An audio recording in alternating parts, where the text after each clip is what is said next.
വയനാട്ടിൽ യു.ഡി.എഫ് സ്ഥാനാർത്ഥി പ്രിയങ്ക ഗാന്ധിയുടെ ഉജ്ജ്വല വിജയം തന്നെയാണ് ഈ ഉപതെരഞ്ഞെടുപ്പിലെ ഏറ്റവും വലിയ ആകർഷണമെന്ന് നിസ്സംശയം പറയാം.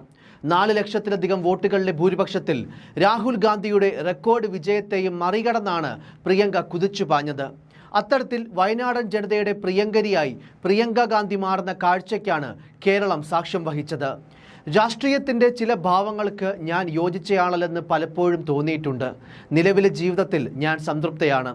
ഞാൻ എന്നെ കൃത്യമായി കണ്ടെത്തി കഴിഞ്ഞെന്ന് എനിക്കിപ്പോഴും പൂർണ്ണമായി മനസ്സിലാക്കാൻ സാധിച്ചിട്ടില്ല. പക്ഷേ ഒരിക്കലും രാഷ്ട്രീയത്തിലേക്ക് ഞാനില്ലെന്നത് വ്യക്തമായ കാര്യമാണ്. വർഷങ്ങൾക്ക് മുൻപ് ഇങ്ങനെ പറഞ്ഞൊരു പ്രിയങ്കയുണ്ടായിരുന്നു. പിന്നീട് തന്നെ പൂർണ്ണമായി മനസ്സിലാക്കിയെന്ന ബോധ്യത്തിൻ്റെ പുറത്താകണം പ്രിയങ്ക രാഷ്ട്രീയത്തിലിറങ്ങുന്നതും ഇപ്പോൾ വയനാടിൻ്റെ MP ആയി പാർലമെൻറ്റിലേക്ക് എത്താൻ പോകുന്നതും.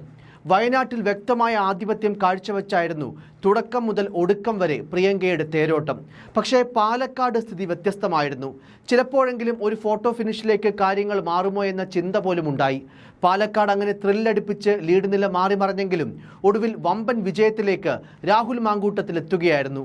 പാലക്കാട് ഇന്നോളം കണ്ടിട്ടില്ല ഇങ്ങനെയൊരു തിരഞ്ഞെടുപ്പ് ആവേശമെന്ന് പറയേണ്ടി വരും. സ്ഥാനാർത്ഥി പ്രഖ്യാപനം മുതൽ ഒന്നിന് പിറകെ ഒന്നായി വിവാദങ്ങൾ, അവസാന ലാപ്പ് വരെ ഉദ്വേഗം നിറഞ്ഞ നിമിഷങ്ങൾ. ഒരു ഉപതെരഞ്ഞെടുപ്പ് ആയിരുന്നിട്ട് പോലും അതിൻ്റെ യാതൊരു ആലസ്യവും പ്രകടമാക്കാത്ത കൊണ്ടുപിടിച്ച പ്രചാരണങ്ങൾ. എല്ലാ ഊഹാപോഹങ്ങൾക്കും വിരാമമിട്ട് റെക്കോർഡ് ഭൂരിപക്ഷത്തോടെ മണ്ഡലം വലതിനൊപ്പം തന്നെ അടിയുറച്ചു നിന്നു. ചരിത്ര വിജയത്തോടെ ഷാഫി പറമ്പിൽ MPയുടെ പിൻഗാമിയായി പാലക്കാട് ഇനി രാഹുൽ മാങ്കൂട്ടത്തിൽ വാഴും. സന്ദീപ് വാര്യർ BJP വിട്ട് കോൺഗ്രസ് പക്ഷത്തേക്ക് കൂടുമാറിയത് രാഹുലിനൊപ്പം പ്രചരണ പരിപാടികളിൽ പങ്കാളിയായതിനും കൂടി ഈ ഇലക്ഷൻ സമയത്ത് കേരളം സാക്ഷിയായി. അത്തരത്തിൽ സന്ദീപിനെ കൃത്യമായി തന്നെ ഉപയോഗിക്കാനും കോൺഗ്രസിനായി എന്നുള്ളതും എടുത്തു പറയണം. മണ്ഡലത്തിലെ BJPയുടെ പരാജയത്തിന് K സുരേന്ദ്രൻ തന്നെയാണ് കാരണക്കാരനെന്നാണ് സന്ദീപ് വാര്യർ പറഞ്ഞത്. ഇക്കാലം അത്രയും വലിയ ഭൂരിപക്ഷത്തിൽ ഒരു സ്ഥാനാർത്ഥിയും വിജയിക്കാത്ത മണ്ഡലമായിരുന്നു പാലക്കാട്. 2016 ഷാഫി നേടിയ 17,483 വോട്ടിന്റെ ഭൂരിപക്ഷമായിരുന്നു മണ്ഡലത്തിൽ ഇതുവരെയുള്ള ഏറ്റവും ഉയർന്ന ഭൂരിപക്ഷം. ആ റെക്കോർഡും പഴങ്കഥയാക്കിയാണ് നിയമസഭയിലേക്കുള്ള കന്നി പോരാട്ടത്തിൽ രാഹുൽ വെന്നിക്കൊടി പാറിച്ചത്. ഭൂരിപക്ഷം 18,840 വോട്ടുകൾ. കഴിഞ്ഞ തവണ മെട്രോമാനെതിരെയുള്ള പോരാട്ടത്തിൽ ഷാഫി കയറിക്കൂടിയത് 3,859 വോട്ടിനായിരുന്നു. 2011 മണ്ഡലത്തിലെ ആദ്യ അംഗത്തിൽ ഷാഫിക്ക് കിട്ടിയ ഭൂരിപക്ഷം 7,403 വോട്ടും. ശക്തമായ ത്രികോണ മത്സരം നടന്നിട്ടും ഭൂരിപക്ഷം 4 ഇരട്ടിയിലേറെ വർദ്ധിപ്പിക്കാൻ രാഹുലിനായത് അത്ര ചില്ലറ കാര്യമല്ല. അതേസമയം രാഹുലിൻ്റെ മിന്നും വിജയം ഷാഫിക്കും വലിയ നേട്ടമാണെന്ന കാര്യത്തിലും സംശയമില്ല. ഷാഫിയുടെ നോമിനിയാണ് രാഹുൽ എന്നതായിരുന്നു പ്രചരണത്തിൻ്റെ ആദ്യഘട്ടത്തിൽ എതിർ പാർട്ടികൾ ഉയർത്തിയ വിമർശനം. മണ്ഡലത്തിന് പുറത്തുനിന്നുള്ള രാഹുലിനൊപ്പം മണ്ഡലത്തിലെ മുക്കും മൂലയും നന്നായി അറിയാവുന്ന ഷാഫിയും ഒരു നിഴൽ പോലെ പ്രചാരണത്തിലുടനീളം ഒപ്പം നിന്നു.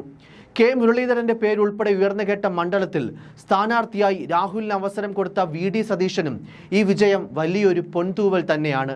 ഒരുപക്ഷെ വാശിയേറി പോരാട്ടത്തിനൊടുവിൽ രാഹുൽ തോറ്റിരുന്നെങ്കിൽ പാർട്ടിക്കുള്ളിൽ നിന്ന് തന്നെ ഉയർന്ന പല ചോദ്യങ്ങൾക്കും സതീശൻ ഉത്തരം പറയേണ്ടി വന്നേനെ. ഡോക്ടർ P സരീനിലൂടെ BJPയുടെയും UDFൻ്റെയും വോട്ട് ഭിന്നിപ്പിക്കാമെന്ന LDF കണക്കുകൂട്ടലുകളും പാടെ പിഴച്ച കാഴ്ചയാണ് കണ്ടത്. കഴിഞ്ഞ 2 തവണയും 3ാം സ്ഥാനത്തേക്ക് പിന്തള്ളപ്പെട്ട LDFന് ഇത്തവണയും മണ്ഡലത്തിൽ ജീവവായു പോലും കിട്ടിയില്ല. 3ാം തവണയും പാർട്ടി 3ാം സ്ഥാനത്തേക്ക് പിന്തള്ളപ്പെട്ടു. 850 വോട്ടാണ് അധികമായി പിടിക്കാൻ കഴിഞ്ഞത്. അതായത് കോൺഗ്രസിൽ നിന്ന് സരനെ ഒപ്പം കൂട്ടിയ ഇടതിൻ്റെ മറുതന്ത്രവും ഫലം കാണാഞ്ഞതോടെ മണ്ഡലം തുടർച്ചയായ 4ാം തവണയും UDFനൊപ്പം തന്നെ നിന്നു. കോൺഗ്രസ് വിട്ടുവന്ന P സരീനിലൂടെ ഇത്തരത്തിൽ ഏറെ കാലത്തിനു ശേഷം മണ്ഡലം പിടിക്കാമെന്ന LDF കണക്ക് കൂട്ടലുകൾ അപ്പാടെ പിഴച്ചതാണ് പാലക്കാട് കണ്ടത്.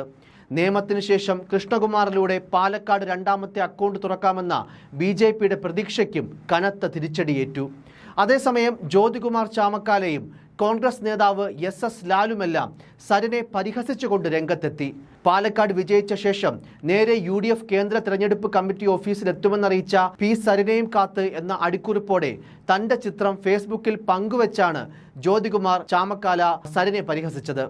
അനിയ ആ സ്റ്റെതസ്കോപ്പ് കളയണ്ട, ഇനി നമുക്ക് ജോലി ചെയ്ത് ജീവിക്കാമെന്നായിരുന്നു ഡോക്ടർ SS ലാലിൻ്റെ വക ട്രോൾ. മറുവശത്ത് ചെഞ്ചായമണിഞ്ഞ് നിൽക്കുകയാണ് ചേലക്കര, അതും തുടർച്ചയായ 7ാം തവണ. ഇത് കെ രാധാകൃഷ്ണന്റേത് മാത്രമല്ല CPM-ന്റെ തന്നെ ഉരുക്കുകോട്ടയാണെന്ന് ഉറക്കെ പ്രഖ്യാപിക്കുന്ന ഉപതെരഞ്ഞെടുപ്പ് ഫലമായിരുന്നു. സർക്കാർ വിരുദ്ധ വികാരത്തിന്റെ ഓളത്തിൽ അട്ടിമറി മോഹിച്ച കോൺഗ്രസിനേറ്റ കനത്ത തിരിച്ചടി കൂടിയായി ചേലക്കരയിലെ തെരഞ്ഞെടുപ്പ് ഫലം മാറി. ഭൂരിപക്ഷം കഴിഞ്ഞ തവണത്തിനേക്കാൾ കുറയ്ക്കാനായി എന്നത് മാത്രമാണ് UDFന് ആശ്വാസം. പാലക്കാട്ടെയും വയനാട്ടിലെയും പരാജയങ്ങൾക്കിടയിൽ ചേലക്കര നിലനിർത്താനായത് LDFനും സർക്കാരിനും വലിയ ആശ്വാസമാണ്. ചേലക്കര ഉപതെരഞ്ഞെടുപ്പിൽ വോട്ടെണ്ണലിന്റെ മിക്ക ഘട്ടങ്ങളിലും ഒടുവിൽ ലീഡ് ഉയർത്തി LDF സ്ഥാനാർത്ഥി UR പ്രദീപ് ഈ ഉപതെരഞ്ഞെടുപ്പിൽ ഇടതുമുന്നണിയുടെ അഭിമാനം കാത്തുവെന്ന് വേണം പറയാൻ. 12,201 വോട്ടുകൾക്കാണ് UR പ്രദീപ് മണ്ഡലത്തിൽ വിജയിച്ചത്. വോട്ടെണ്ണൽ പുരോഗമിക്കവേ ലീഡ് ഉയർത്തിയ LDF സ്ഥാനാർത്ഥി UR പ്രദീപ് ഈ വോട്ടെണ്ണലിലെ ആദ്യഘട്ടം മുതൽ തന്നെ കൃത്യമായ ലീഡ് നിലനിർത്തിയതാണ് നമ്മൾ കണ്ടത്. ആദ്യ റൗണ്ടിൽ 1890 വോട്ടുകളിൽ ലീഡ് സ്വന്തമാക്കിയ പ്രദീപ് പിന്നീട് ഇങ്ങോട്ട് എണ്ണിയ ഓരോ റൗണ്ടിലും ലീഡ് ക്രമമായി ഉയർത്തി. ഒരു ഘട്ടത്തിൽ പോലും UDF സ്ഥാനാർത്ഥി രമ്യ ഹരിദാസിന് വ്യക്തമായ ലീഡ് പിടിക്കാനായില്ല. മണ്ഡലം ഇടത്തേക്ക് ചായുന്നുവെന്നതിൻ്റെ സൂചനകളാണ് ആദ്യഘട്ടം മുതലേ പുറത്തു വന്നുകൊണ്ടിരുന്നത്. അതേസമയം ഇരു മുന്നണികൾക്കിടയിലും പുറമെ മണ്ഡലത്തിൽ വോട്ട് വർദ്ധിപ്പിക്കാനായത് BJPക്കും നേട്ടമാണ്. മണ്ഡല ചരിത്രത്തിലെ ഏറ്റവും മികച്ച പ്രകടനമാണ് ഇത്തവണ K ബാലകൃഷ്ണനിലൂടെ BJP കാഴ്ചവെച്ചത്. 33,609 വോട്ടാണ് ഇക്കുറി BJP നേടിയത്. മണ്ഡലത്തിൻ്റെ ചരിത്രത്തിൽ പാർട്ടി നേടിയ ഏറ്റവും വലിയ വോട്ടും ഇതുതന്നെയാണ്. News desk, focus news TV.